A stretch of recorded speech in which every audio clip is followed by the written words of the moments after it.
My mother demands to move in with me permanently and stole my credit card, so I gave her a surprise. So I had this sweet setup after college, got a job at a marketing firm, rented a nice one-bedroom apartment downtown, and was finally saving money for the first time in my life. Every Friday, I'd grab drinks with my coworkers, Saturdays I'd hit the gym and meal prep, and Sundays were for video games and doing absolutely nothing. Life was good. Then my mom showed up at my door one random Tuesday with a suitcase. She said her landlord raised the rent and she needed to stay with me for just a couple weeks while she figured things out. Fine, whatever. I gave her my couch and told her she could stay until the end of the month. The first week was actually nice. She cooked dinner every night and we watched old movies together. She even cleaned my apartment while I was at work. I thought maybe this would help us fix our relationship since we barely talked after I moved out for college. Then Friday came and she asked if I could spot her some cash for groceries since she was cooking for both of us. I gave her $100 thinking it was fair. The next Friday she needed another 100 for groceries plus 50 for gas. The Friday after that she needed 200 because she had a doctor's appointment. When I asked why she wasn't using her own money, she said she was saving it for a new place. That's when things got weird. She started inviting her friend Diane over during the day while I was at work. I knew because my neighbor texted me asking if I was throwing parties on weekdays. When I got home, they'd be sitting on my couch drinking wine I definitely didn't buy. My mom would introduce me to Diane every single time like we'd never met, and Diane would say how lucky my mom was to have such a successful daughter who could take care of her.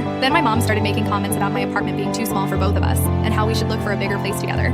She showed me listings for 2-bedroom apartments that cost 3 times what I was paying. When I said no, she told Diane I was being selfish with my money. She actually said that while I was standing right there. The breaking point was when she called my dad, who I hadn't talked to in 5 years, and told him I was making 6 figures but wouldn't help her get a decent place. My dad called me screaming about how I owed my mom everything because she raised me. My mom was sitting on my couch smiling while I was getting yelled at. After that call, she looked at me and said supporting her was my obligation as her daughter and I needed to grow up and accept it. She said she already told her landlord she wasn't renewing her lease because she was moving in with me permanently. That night, I called my buddy Jake, who worked in property management. He had a studio apartment available immediately, but it was in a rough part of town. I told him to hold it for me. The next day, I went to see it. The place was tiny, had no dishwasher, and the AC barely worked. Perfect. I signed the lease on the spot and told Jake to keep it quiet. Then I went home and started packing my stuff slowly. Every day I'd take a box or two to Jake's place while my mom was busy with Diane. She never noticed because she was too busy redecorating my apartment with stuff she bought using my credit card that she took from my wallet. Yeah, she went that far. 2 weeks later, everything I cared about was moved out. I left the furniture because it was mostly cheap stuff anyway. On moving day, I told my mom I had a surprise for her. I drove her to the studio apartment and handed her the keys. I told her the lease was in her name, first month was paid, and she had 30 days to figure out the rest.